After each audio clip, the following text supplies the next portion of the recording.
Lord, salamat sa iyo sa pagkakataon ito na muli kami mag-aral. Bless each and every one of us. Ipuin mo ang aming mga puso. Gamitin mo ko, Lord, bilang isang channel of blessing lamang. Wala akong alam, Panginoon. Ikaw, Panginoon, isang magtuturo sa amin lahat. Gamitin mo ko, Lord. Itago mo ko sa likuran. Let the power of the Holy Spirit rest in our hearts, O Lord. We thank you for this wonderful day. In Jesus' name, amen. So, as we continue, ang ating patuloy na pagbubulay-bulayan ay ang ang importance of God's Word. Sino ba sa atin dito ang magsasabi na walang halaga ang salita ng Diyos sa atin? The only people or the only person that can tell us that ay yung mga hindi naniniwala sa salita ng Panginoon. Definitely. Given na po yun. Pero sa atin, isa ito pong napakahalaga sa buhay ng isang Kristiyano. But sometimes, we fall. Sometimes, walang halaga. Unfortunately. And it is not, ako bilang isang mangangaral din, I am not or I am no exemption to that. Kasi dumarating sa atin yung pagkakataon na kung saan mas mahalaga sa atin ang the care of this world. Pagdating na sa salita ng Panginoon, parang ano na lang siya. Second na lang siya sa ating buhay. Parang wala na lang siya parang naging isang parte na lang ng ating pamumuhay, parte na lang ng ating pang-araw-araw na buhay ang salita ng Diyos. Kumbaga, hindi na natin siya binibigyan ng pansin. Kaya nga, napakalaga na tayo ay nag-aaral how important God's Word is. Bakit? Because, ang pinag-uusapan natin lagi is there is a power. At ginamit yan ng Panginoon mismo para labanan ng temptation na ginawa ni Satan. Di ba? At nakikita nga natin doon sa ating pinaka-main, ito yung ating pinag-uusapan, last year pa yan. At nandito yung ating pinagbubulay-bulayan sa Matthew chapter 4 verses 1 to 11. Ito yung pinakabuod ng ating, the power of God's Word against Satan, dalawa lang ang kinuha natin na verses dyan. In fact, pwede naman natin yan daanan ng isang baksakan na lang yan. Pero wala tayong matututunan doon. Kaya nga, ito yung dahilan kung bakit tayo ay nag-aaral ng salita ng Diyos. Alright, so anong makukuha natin dito? Ang sinasabi natin, para maintindihan natin kung gaano ang salita ng Diyos ay isang makabuluhan at isang powerful sa buhay ng isang tao, ng isang mananampalataya dahil ang mismong Panginoon ay ginamit niya. Okay? Dito makikita natin kung saan natin pinag-uusapan nga ang temptation na ginawa ng Panginoon. Kung saan nandito lahat, ang buong kabuuan, at kung saan ay nandito pa lang tayo. Natapos na natin noon, ito last year.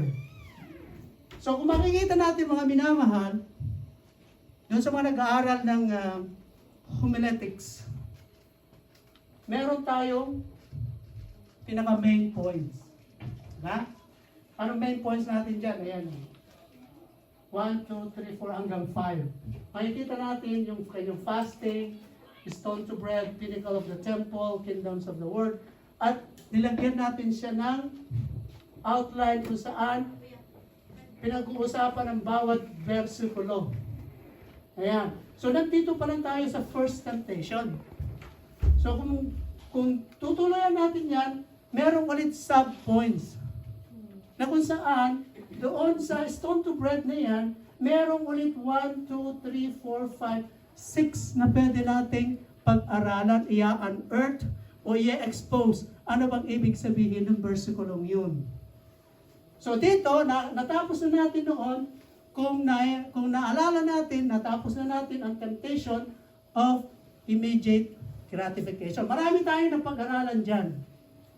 Pangalawa, yung kanyang affirmation of identity na marami rin tayong napag-aralan doon. At ngayon, nandito na tayo sa sub-points kung saan life beyond the physical. So kung bibiyakin ulit natin yan, ay unearth na naman natin, i-expose na naman natin, mapupunta na siya ngayon dito sa dalawa. Nagsanga-sanga na siya. So, mula doon sa life beyond the physical, meron na naman dalawang pag-uusapan dyan. Ano yun? True fulfillment is beyond the physical and the imperishable value of spiritual sustenance. Ang ating mapagbulay-bulayan sa life beyond the physical. So kung tutuloy pa natin yan, true fulfillment is beyond the physical, makikita natin na pinag-aralan natin yung introduction niyan at nakita natin na dito sa true fulfillment beyond the physical ay pinag-aralan natin last week ang tungkol nga dito sa covetousness. Marami tayo na pagbulay-bulayan, marami tayong nalaman, maraming mga lesson na ibinigay sa atin. So habang tayo po nagpapatuloy, ay atin pong muli i-review yung sinabi ko kanina kung saan makikita natin ang structure na pinapag-aralan natin para hindi tayo mawala. Kung makikita natin dito, kagaya ng sinabi ko, binigyan natin siya ng outline. 1, 2, 3, 4, 5. Diba? Nadapos na natin yun noong nakaraan. Andito pa lang tayo, ongoing. Kung maalala natin noon, tinapos na natin temptation of immediate gratification, affirmation of identity, at nandito na nga tayo sa life beyond the physical. Dito sa life beyond the physical, nandito pa lang tayo sa true fulfillment is beyond the physical, na ongoing na pinag-aaralan natin. Last week, natapos na natin itong warning against covetousness. So makikita nyo dyan na hindi tayo nawawala. Nandyan pa rin tayo kung saan ang ating pinag-aaralan is the importance of God's Word and the power of God's Word against Satan or enemy or any of our challenges in our life. So napakaganda kung titignan nyo lahat yan, tuloy-tuloy ang flow ng ating pag-aaral. So, dito na tayo ngayon pupunta sa the misconception of wealth. Anong ibig sabihin ng misconception about wealth? Literally,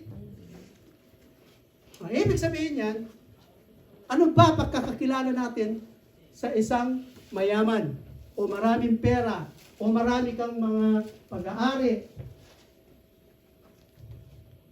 Sa atin na lang, ano yung ating perception na kung marami kang pera ay ano? Sino ka? Ano yung feeling mo? Di ba, feeling rich? Marami kang pera. Ano bang ka ba? Definitely. So kung marami kang pera, definitely, marami kang mabibili. Pwede kang mag-cruise ship. Pwede kang umuwi every month sa Pilipinas. Kung gusto, marami kang pera eh. Problema, wala kang pera. Yun ang So, kahit pa sabihin natin na hindi nga natin, wala tayong gaanong karaming pera, at kapag meron tayong nakikita doon sa ating bank account, o sa mga naipon natin sa Pilipinas, dito, ay meron tayong sense of, masasabi natin na, pwede na ako mag-retire. Kasi meron na akong RRSP, meron na akong ganito, meron na, pag-retire na ako, pwede na umuwi sa Pilipinas. Marami. That is how we perceive, that is how we look on the wealth. Pag-aari ng natin dito sa mundo. Alright? So, meron sinasabi dito sa ating pag-aaral, the misconception. Ayan. Ano ba ang ibig sabihin yan? Alright? Today, we will study a significant journey into a topic that touches the core of our faith. Yan na yan. We will study and touch the core of our faith and our everyday lives. The misconception of wealth. In this Bible study, we aim not only to interpret wealth in a biblical standpoint, but also to profoundly challenge our perceptions of what true riches entail. Tingnan natin kung ano ibig sabihin ng Biblia, the biblical perspective about it. So, as we navigate on this, the scripture, we will investigate how wealth is often misconstrued in a contemporary culture. Kaya nga, una kong tanong kanina, ano ba? Paano pagkakaintindi pag marami tayong kung sa mga nagtrabaho sa Middle East ay marami kaming fulus.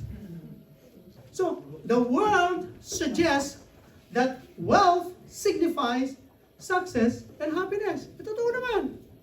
Walang debate doon. But what does the Lord declare? Siyempre, as the devotees of Christ, we are encouraged to perceive wealth not as a goal on it itself, but as a stewardship. Diba?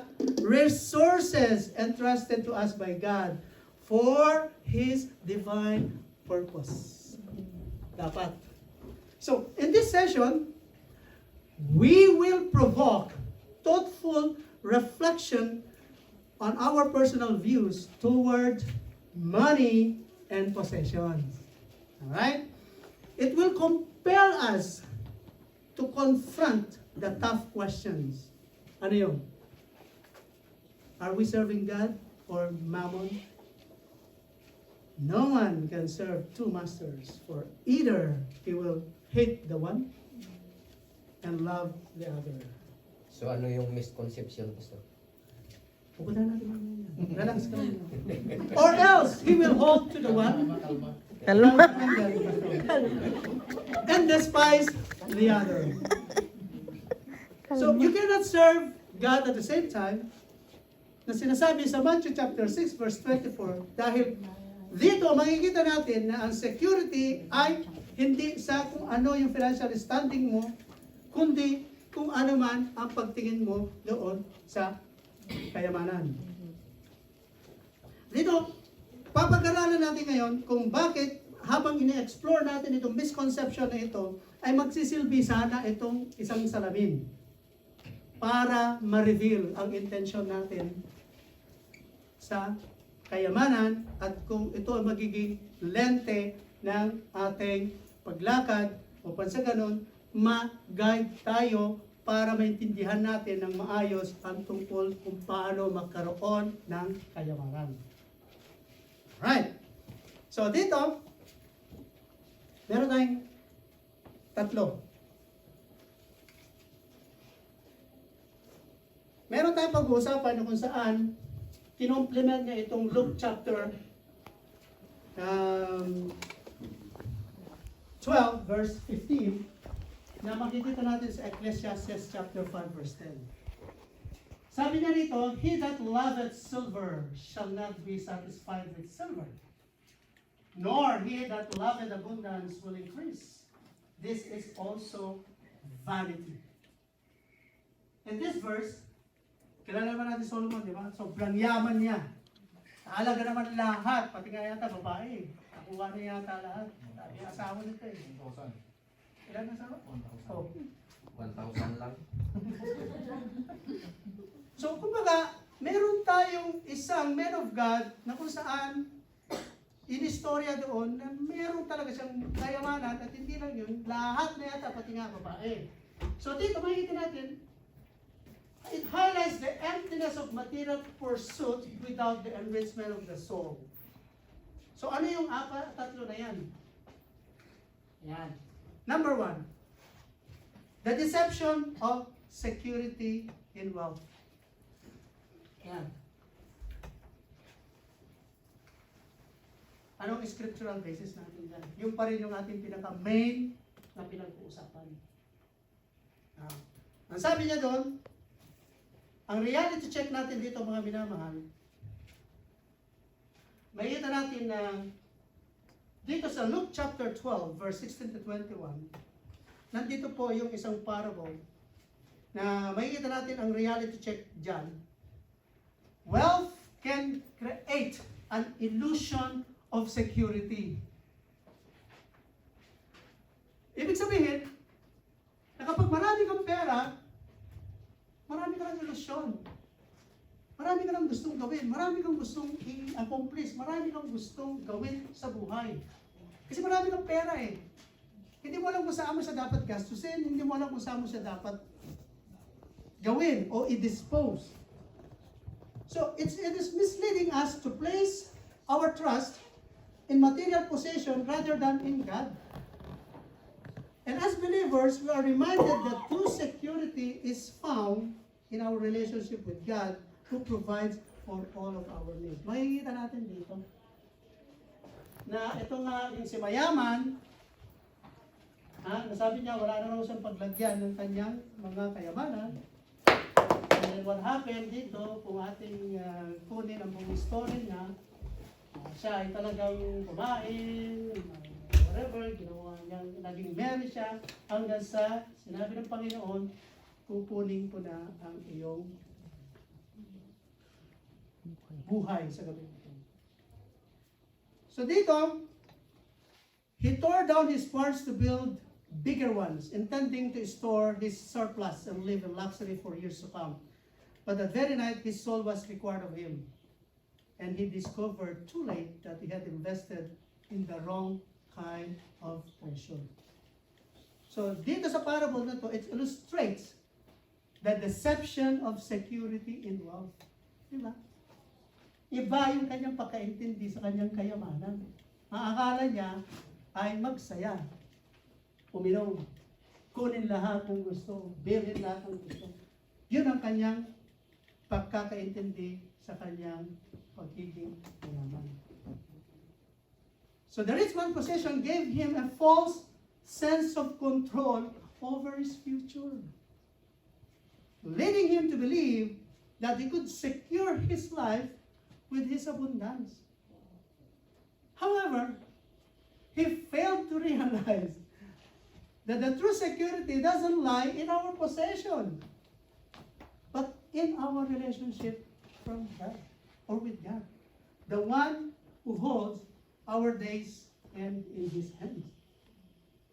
Tayo rin, mga binamahal, we too may have placed undue trust in our finances. Yung nga kanina yung tanong ko sa inyo, ano ba pagkakilala mo pag kayo maraming pera sa bangko? Secure na ba tayo? Secure. Kung nasa Diyos rin tayo. Dahil sa 21. So is that light a treasure for himself and is not rich toward God. Kung rich ka toward God at rich ka pa ng money, more better. Amen.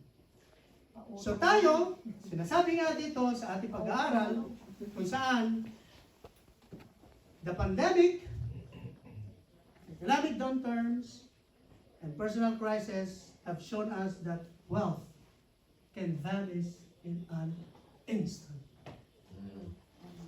Yeah, tama. So kapag ang ating perceive about wealth is dahil marami kang pera, ay okay na yun, nagkakamali po tayo. Correct. Kaya nga, misconception of wealth. Maraming nagkaroon ng ilusyon at hindi po tayo exempted yun. Kasi ako rin, nag-illusion ako. Ano ka illusion ko ngayon? Pinag-pray ko sa Panginoon na bigyan niya kami ng 320,000 pesos, which is equivalent to $8,000 para may pang-ticket kami pa uwi sa Pilipinas. So, misconception of wealth.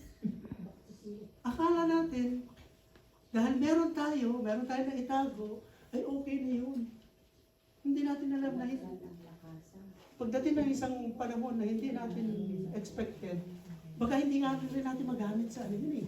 Kung marami tayo halimbawa nasa bangko, tapos bigla nagsara ang bangko, hindi ka na makapag-withdraw. Paano na yung 10,000, 20,000, 50,000 mo doon? So marami ilusyon at kasama ako doon. Kasama tayo lahat doon. Naakala natin, dahil marami tayong pera, ay okay na. So dito,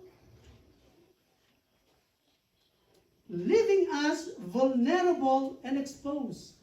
However, God's promises of provision and care stand firm even when worldly securities falter. Maraming nangyari yan sa men of God na kung saan si Job mismo ibinalik ng Panginoon ang lahat na nawala sa kanya. Di po ba? So, the challenge for us is to examine our hearts and our lives. Yun yung challenge sa akin. Are these areas where we place too much trust in our financial stability or material possessions? Tignan natin. Tanungin natin mga sarili natin na ito ba yung mga bagay na pwedeng magbigay yung mga bank account ba natin, yung mga retirement plans na sinabi ko kanina, or even our homes. But no matter what we accumulate, we cannot place our ultimate trust in them. Diba, nasulog ang bahay, nagagawa mo. In an instant, bigla may sunog, kasama ang bahay mo. Lahat ng investment mo, wala. Naabog. May utang ka pa sa insurance, babayaran mo insurance. Paano sa insurance? Masyadong magulang. Sabi niya, kasalanan mo yun. Kasi sa'yo nang galing ng yung sunog. Di ba? So, instead, God called us to rely on Him fully, acknowledging His sovereignty over our futures. Let us shift our focus away from this temporary security that wealth provides and places our trust in the one who never changes.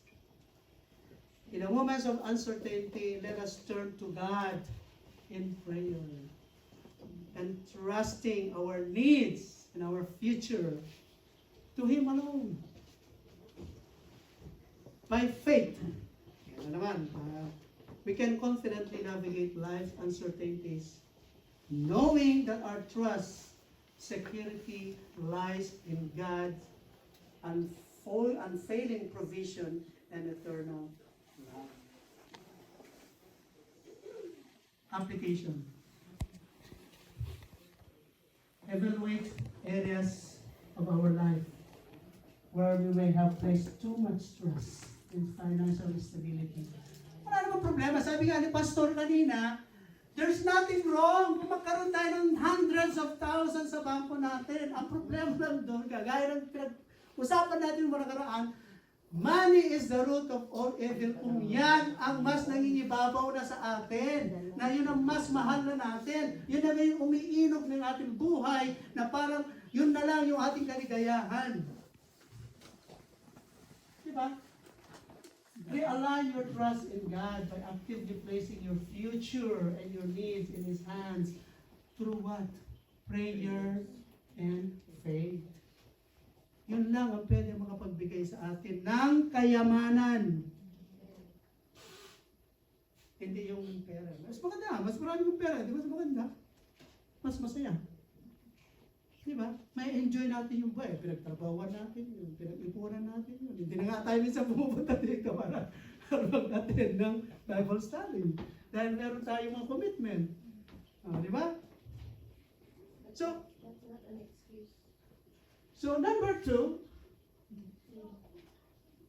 the misconception of wealth is the trap of never-ending desire. Sino sa atin dito ang kulang pa? Kailan pa ba yung natin? Kailan pa yung naipon natin yung mahal? Kailan na ba yung pera natin? Okay na ba yan? Kasya na ba yan? Kulang pa. Sige. Hanap pa tayo ng trabaho. Kailan? Para makarami. Supay. The trap of never-ending desire. Anong scriptural basis natin? Yung pa rin, yung Ecclesiastes chapter 5 verse 10.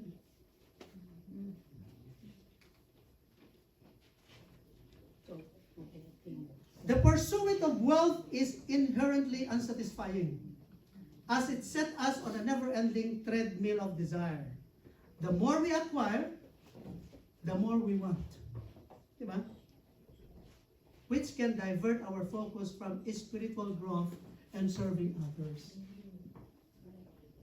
Nawawala na yung desire natin para maglingkod sa Panginoon, magbasa ng kanyang salita, kasi nakafocus na lang tayo doon to acquire so many things of this world. Masakit ang kanyang mga salita, di ba? Tumatagos sa puso. Sabihin natin, aray ko, baka yata natamaan doon. Well, that is how God's revelation today is.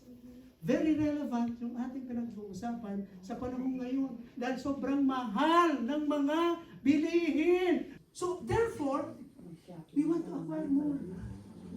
We want to work more. Nawala na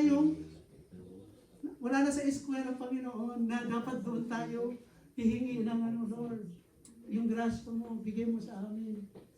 Na hindi kami magkasakit para tuloy-tuloy lang yung aming trabaho. Lord, by faith, ikaw ang magpo-provide kasi wala kaming alam. Ikaw gagamit ng mga tao na yan kung sino man sila o yung mga opportunities na yan para kami ay masustentuhan ang pangangailangan namin. So, the thought-provoking question, self-reflection.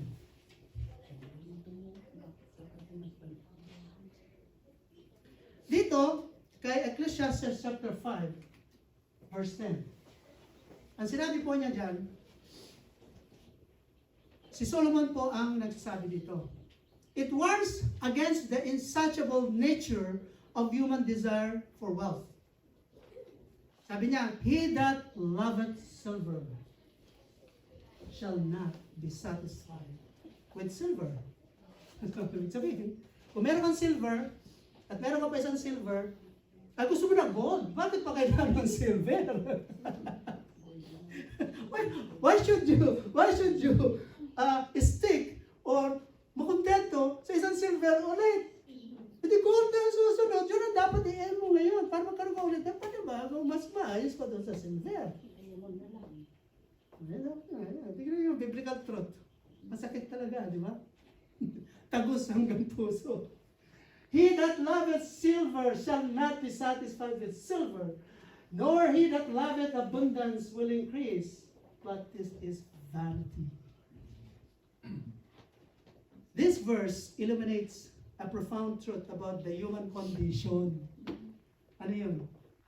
Our desires that can trap us in a never-ending cycle of discontentment. Yun ang katotohanan doon. Mapait na katotohanan na talagang nangyayari sa ating buhay. Solomon, having experienced unparalleled wealth, sinabi natin kanina na sa sobrang dami ng kanyang pera, understood that material wealth offers no ultimate satisfaction or peace. Solomon na mismo nagsabi niya. This verse serves us as a caution that the love of money can distract from what truly enriches life. Nadidistract tayo pag marami tayong pera. Minsan, sabi natin, yes, nakakabuti dahil nga marami tayong pwede magawa pag maraming pera. But in reality, sometimes, nabubulag na tayo. Hindi na natin alam kung paano natin siya gastahin. Saan natin siya dapat ibili. Bear in mind that money is not bad. Yan ang ang misconception yan. Kapag na-intindihan natin kanina, ang misconception, kapag ilagay natin yung true security ay sa money, yun ang misconception. Pangalawang misconception, kapag isipin natin na ang pera ay masama. No, never that the Bible teaches us that money is bad. Money, silver, and gold are good. Can you make the point? But if you love, that is the problem. if you love the money more than the source, which is God, it will turn you to vanity. And that is the reason why in Timothy chapter 6, kaya ano mo, kaya ulit natin doon. Kaya ano ko lang masarap. Timothy chapter 6, verses 7 to 10. Tingnan natin kung ano yung sinasabi. There is a relationship in Ecclesiastes 5:10 and Timothy, 1 Timothy chapter 6, verse 7 to 10. Tingnan natin dito kung ano yung sinasabi. For we brought nothing into the world and we can take nothing out. Bakit wala tayong dinala? Kasi hindi yun Inaipanganak tayo walang tira eh. That is very literal, di ba? Wala tayong tira na dinala. At kapag wala tayong dahil wala tayong dinala, wala rin tayong madadala. Pag tayo ay nandito. Oh, kaya ang advice ng Pastor Paul kay Timothy ay si Paul kay Timothy na pastor din, sabi niya, but if we have food and clothing, we will be content with this. Kaya kapag may pagkain ka na, we need to learn on how to be contented. Pero never think that money is bad. Because money is always a blood of hard work. life, everyday life. Okay. 9. But those who want to be rich, yan na. Yun na yung love of Money. money. But those who want to be rich fall into temptation. Okay, matintar na. Kaya sabi ni Pastor kanina, if you have one, you want another one. Or more. More and more. And it is a trap. And if you are trapped, ang sabi yan, and many foolish and harmful desires. Marami na. Yung foolish and harmful desire.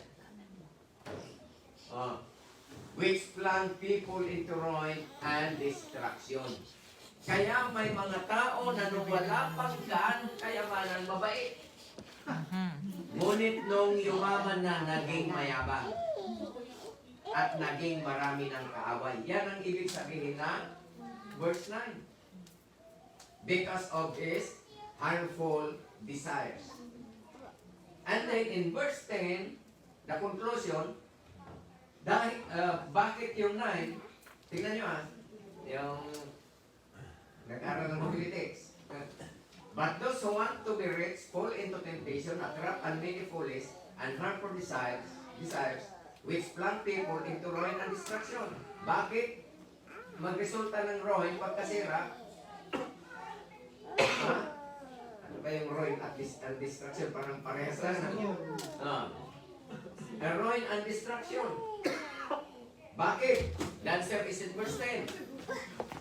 For the love of money is the root of all kinds of evil.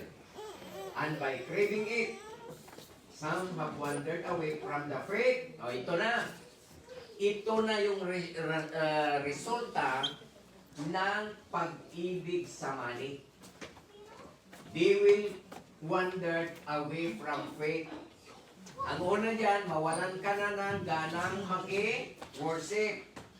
Mawalan ka na ng ganang makiusap tungkol sa Panginoon. At unti-unti na yung faith mo ay mag-subside. Dahil doon sa love of money. But from the beginning, money is important. And money is always needful to every one of us. But when we love money more than faith, our faith, and love to God, it will result to many pins. Sino ang may pin na yun? Gold Money sister yun. Pinambar. Dahil sa kanyang kagustuhan na yumaman, trabaho, isip kung paano, sabi na ni Pastor kanina, ang resulta, ano yung resulta? Yung last word? Pain. Pain. Both in mind and katawan. So, misconception ng tira ay masama, hindi po masama. Ang tira ay kailangan. Ngunit ang misconception doon, na pangalawa, huwag mong ipagpalit sa iyong relationship sa Panginoon. Amen. Okay naman, meron doon mga pera. Tayo may pera. Okay naman. So, Mayroon walang pera. Regarding sa pinag-usapan natin. As a Christian, ano yung tingin natin sa the word happiness and joy? As a Christian, ano yung tingin natin sa happiness and joy? Somebody answer? Before ka tuloy, kung ano yung tingin natin sa happiness at joy? Ang tingin ko, magkaibang sting. Amin happiness ko pansamantala, enjoy ko para kanya pa enjoy.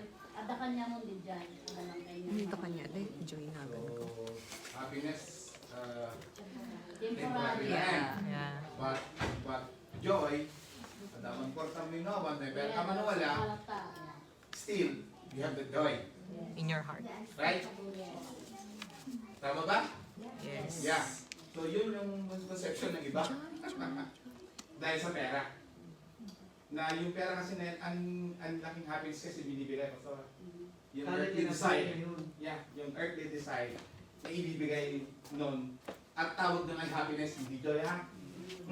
Yeah. Kasi pag nawala yun, Hindi ka na wala na yung happiness. Hindi ka na masaya. Pero tayo, as a Christian, kahit mawala yun, we still have the joy. Yeah. The joy of the Lord is our strength. Now, sabi ko ni David, ano sabi niya? Lord, please, huwag mo akong payamanin. Baka makalimutan kita.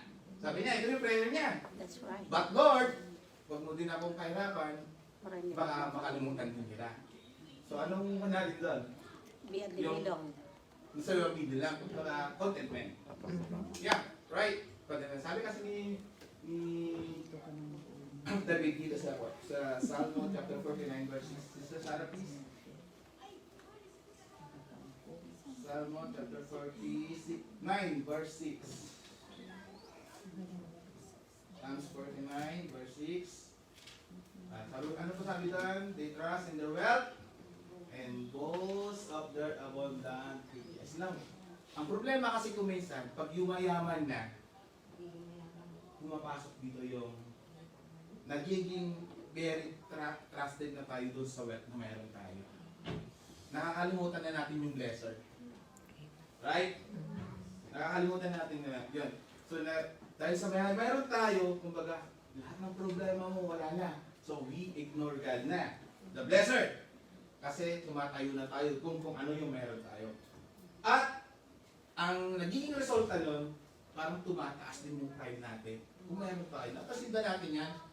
Kung minsan meron, kung meron ka, parang iba yung tingin mo din. Magpabarkada ka nga lang sa mga politician.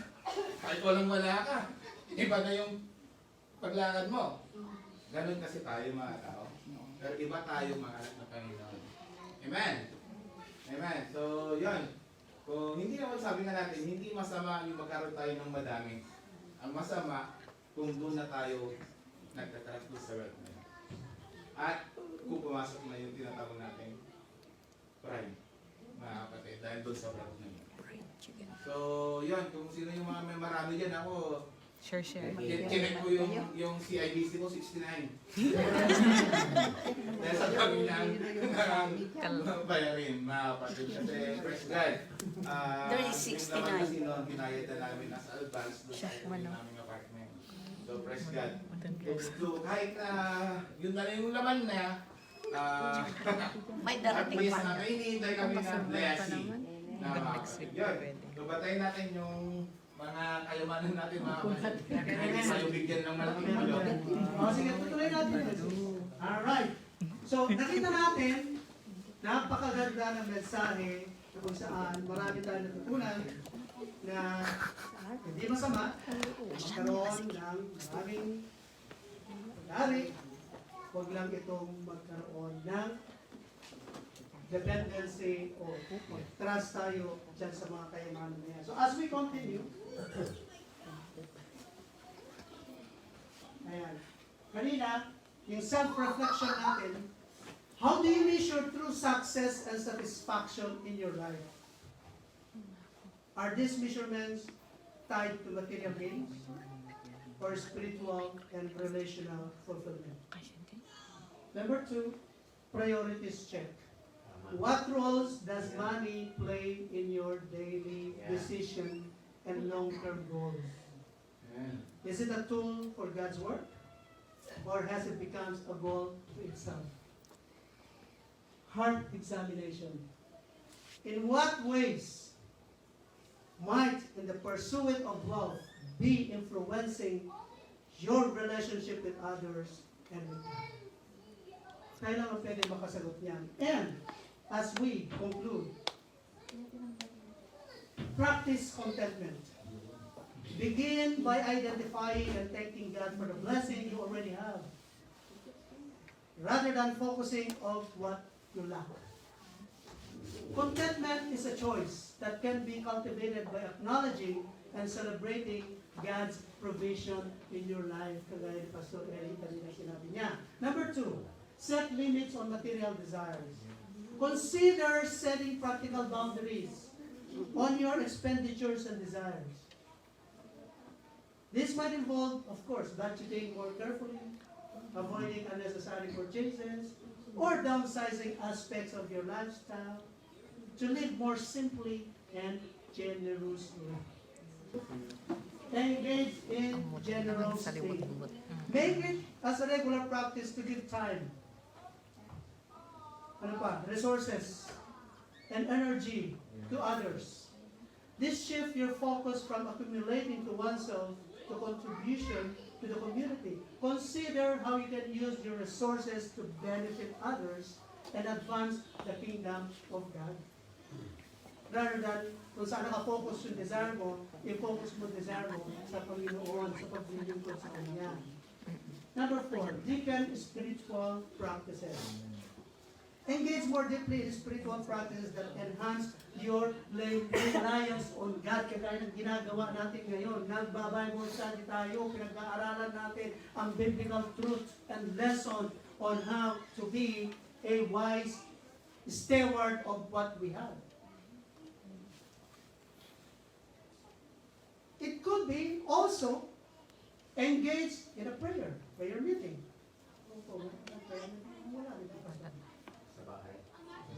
Okay. So I think we might have something in the future na magkakaroon tayo ng prayer meeting. And one of that is also meditating of Scripture. Nagbabasa tayo ng salita ng Panginoon para siya ay mangusap sa atin, para maliwanagan tayo na yun ang importante at hindi puro pera-pera lang. It says in here that these practices help reorient your heart towards God's kingdom and His righteousness. Deepen spiritual. So, ano yung lesson? Wala na tayong time dyan. So, ang lesson po natin dito, tatapos na tayo, 3:30 na. So, the key lesson from Ecclesiastes chapter 5 verse 10, the misconception of wealth. Ang key lesson po nito is about the limits of material wealth to provide true happiness or fulfillment. Sinabi niya ni Pastor Kenny. Solomon's reflections teach us that wealth, while useful, sinabi ni Pastor Daniel kanina yan, can easily become a master rather than a servant. Yeah? The pursuit of wealth for its own sake, it's a vanity and chasing after the wind. Na parang ka lang, nag-chase nga, nagkawalan. Dahil, pag yan ay nagkaroon ng something na out of our control, mawawala lahat yun na parang isang bula. Kasi nasabi natin, pera na naging bato pa. So because of it, it promises more than that it can deliver. Kasi akala natin, yun na nga yun, yung makapagbibigay sa atin ng kasiyahan, sabi ni Pastor kanina, o yung joy. True contentment and security come not from accumulating wealth, but from a deep, trusting relationship with God, who is the only source of lasting satisfaction. Amen. So, dyan po nagtatapos yung ating pag-aaral. Wala na akong time para dito sa number 3. Next. So, kung meron pa tayong questions and answer, meron pa, it's actually 3:30 at tayo po magtatapos kung wala ng mga tanong. Ngayon, may tanong. May- Sabi mo, ang Diyos mo ay mayaman. Yan, sabi mo na, Correct. na ang Diyos mo will provide everything that you need. And why you are poor? Why you have Yeah. why you cannot afford this and that? If you say that your God is Rich. He owns the gold, silver, and everything. He owns the world. And why you are like that? So what I'm going to answer if I'm the one who's seeing that. Na mayaman ng Diyos mo, bakit nahirap ka? Bakit ang ngayon, sabi naman ng Panginoon, I will provide you everything you need. Pero bakit Yeah, hindi lang parang naman sa naghihikahos pa rin tayo? siyempre sa health. Oh yeah. Hindi sa material na bagay. Well, siguro, depende sa konsepto or depende siguro sa kung saan ang context nung salita na yon. Kung halimbawa, yung isang mananampalataya ay talagang very poor. Talagang as in, wala talaga siyang, actually marami talaga sa atin yan. Kung titignan natin ang mga members ng mga churches sa atin, especially doon sa mga, marami kasi ako mga group chat where I minister from pastors around Philippines. At nakausap ko lahat sila doon.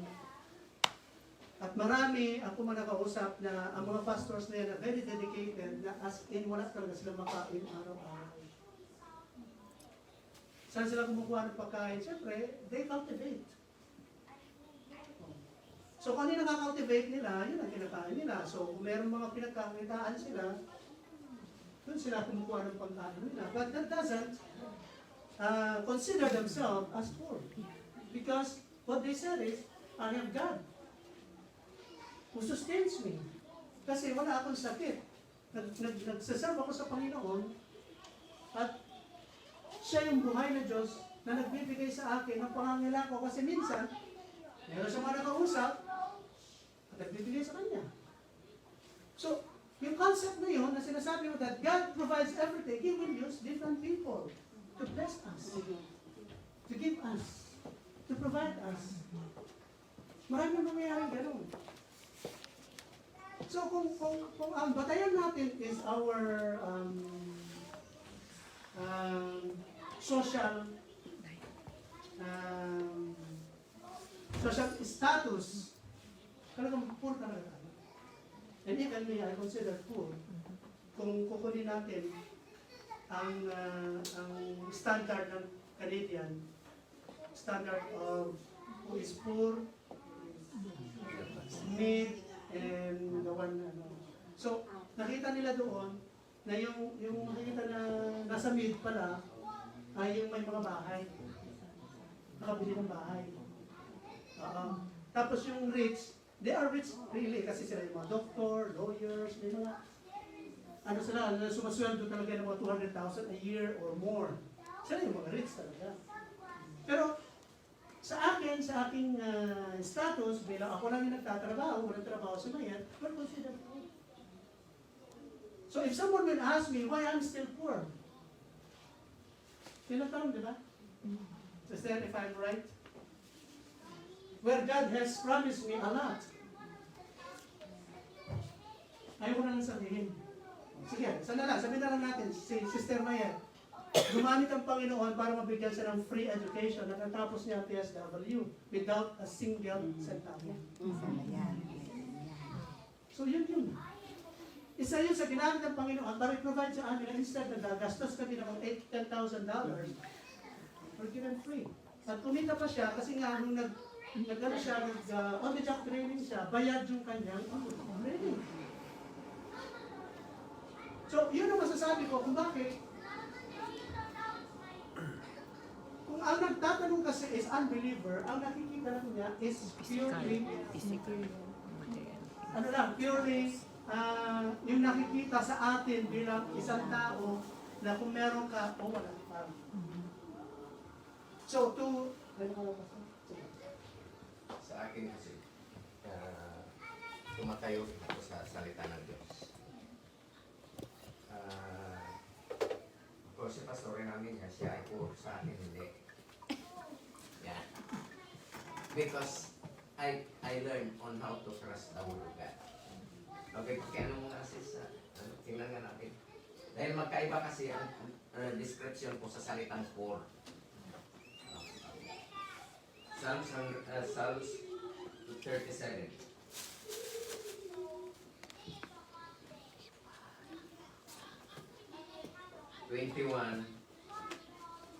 Mag-start tayo sa 21 to 25. To 26, okay. The wicked borrows and does not repay. Tingnan nyo, kung wicked ka, talagang mangutang ka, hindi ka magbabayad. Yan. But the righteous is gracious and giving. Verse dito. Tingnan natin kung ano yung perspective dito. Those who are blessed by Him will inherit the land. But those cursed by Him will be destroyed. A man's steps are established by the Lord.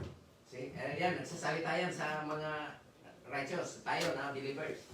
A man's steps are established by the Lord, and he takes pleasure in his way.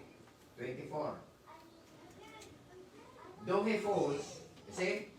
Though he falls, he will not be overwhelmed, because the Lord holds his hand. Kahit na maianot daw tayo, matisod, hindi tayo masisira. I have been young. Yan ang pinanindigan ko. I have been young and now I am old. Wala na akong buhok. Yet I have not seen the righteous abandoned or his children begging bread. So nandyan ako. Na kapag ang Kristiyano ay totoong nananampalataya at may tiwala sa Panginoon, hindi tayo pababayaan na magiging mahirap. Tingnan nyo. I have been young and now I am old. Yet I have not seen the righteous. Who is the righteous? We, the people of God, right? Abandoned or his children begging bread. 26.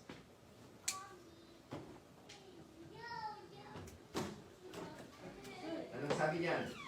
He is always generous, always lending, and his children are a blessing. Kaya, diyan ako, nung ako ay naging pastor na, naramdaman ko yung hirap. Naramdaman ko lang. Pero never akong hindi kumain ng minsan sa isang araw. Bakit? Promise ng Diyos. That even in Matthew 6:33, seek first the kingdom of God and His righteousness, and all these things shall be added unto you. Kaya kapag tayo ay anak ng Diyos, 100%, walang makikitang bigar na anak ng Diyos. Amen. At kung may nakita tayo na hindi kumakain na anak ng Diyos, maybe something wrong somewhere in her life or in his life.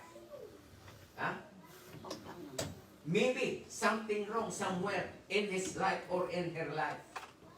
Though he claims to be Christian, but he is begging, something wrong. I'm sure something wrong. Because the Bible clearly declares, but seek first the kingdom of God and His righteousness, and all these things shall be provided for you, you and your children. Kaya, I will never consider myself to be poor, because I learned on how to be contented, and I learned on how to obey the Word of God, and the Word of God is true. So yan lang po ang masasabi ko. Yan na. Okay. Laro na.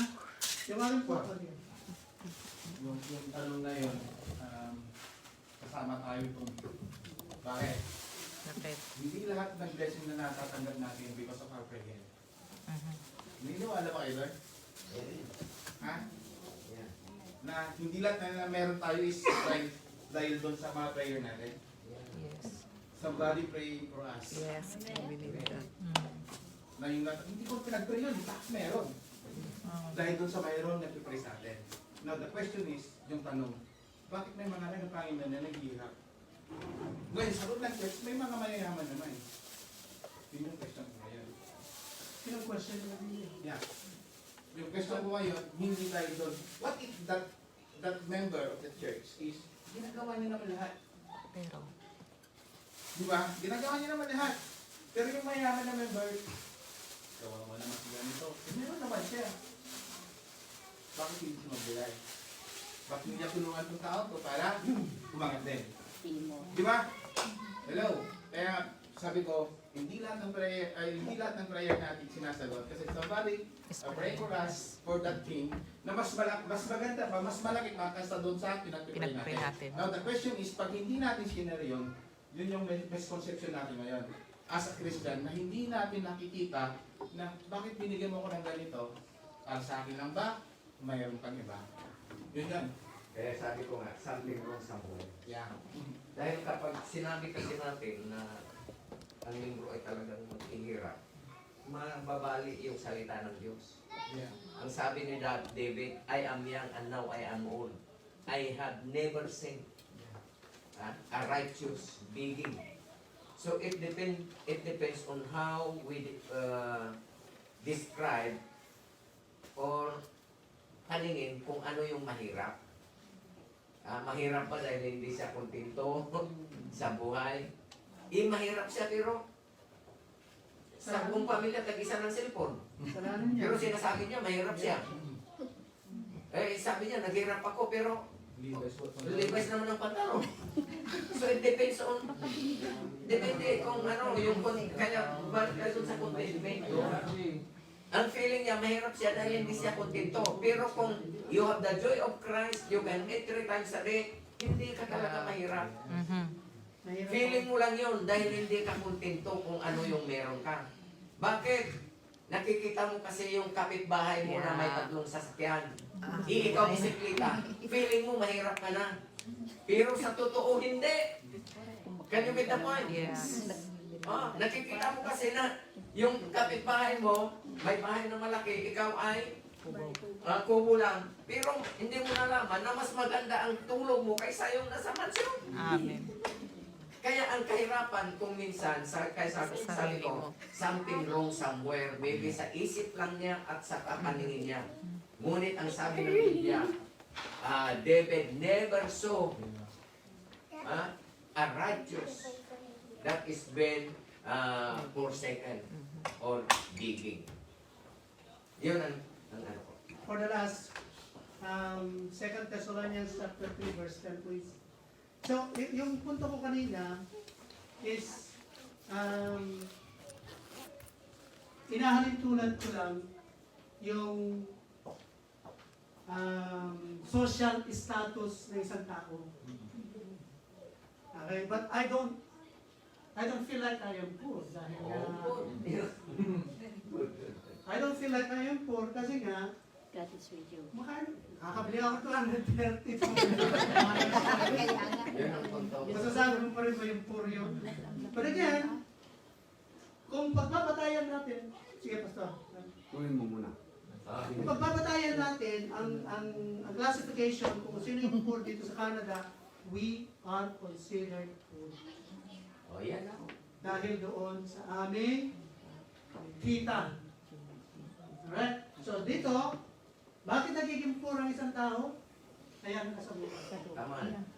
Ay, yung mga homeless, Ayan. Homeless. nakatutulog sa Okay na ba? Klaro na tayo. Kung bakit ang isang tao, regardless kung siya believer o unbeliever, ito ang poor. Amen. Okay. Magtrabaho ka para may makain ka. Regardless kung konti, meron, marami, yun. Yes, Pastor. At mali kasi sa tao, kaibang tao. Ang sukatan nila sa kayamanan ay material. Which is wrong. I give an example. Sa Pilipinas, maraming tao ang nagsasabi na ako ay mayaman. Pagkatapos wala akong ari-arian. And I don't object to it. Because I believe that when they say I am rich, they see in my face, in my expression that I am always happy. When they say I am rich, okay, I am rich. Because the definition of being wealthy according to the Bible is you are able to share. And if you can share something, you are rich. Amen. Hallelujah. So, salamat Pastor. So I think that's all for now. At nakikita natin ang katotohanan na nagdidilat sa atin na kung sino man ang ayaw magtrabaho ay hindi kakain. Pag hindi ka kakain, wala kang pabili. So let us all pray. Lord, salamat po Panginoon, napakabuti mo. Salamat sa mensahe mo. Marami kaming natutunan muli, Panginoon. Yes, Lord. Purihin ka, Panginoon, dahil alam namin, kagaya ng sinabi mo, na ikaw ang may-ari ng lahat na nandito sa kalupaan. And therefore, O Lord, kami po ay mga anak mo na sinabi mo sa 1 John chapter 1 verse 12 na we are your sons. At ang ibig sabihin po niyan, Panginoon, na kapag kami ay anak ng isang hari, ay lahat ng pag-aari ng hari ay pag-aari namin. At ang lahat na yan na pinagkatiwala mo ng mga kumpanya na pinagtatrabuhan namin, ay pag-aari namin yan, Panginoon, sapagkat sila lang ay pinagkatiwala mo sa kanila ang mga kumpanyang yan. So therefore, we have the rights for this blessing, na therefore, we always trusted you, Panginoon, na lahat ng aming pangangailangan ay ibibigay mo dahil kami ay anak mo. Lord, salamat po, Panginoon. Salamat sa napakagandang mensahe mo sa amin. And teach us, teach our heart na ma-realign na we will trust you rather than whatever we have. In Jesus' name. Amen.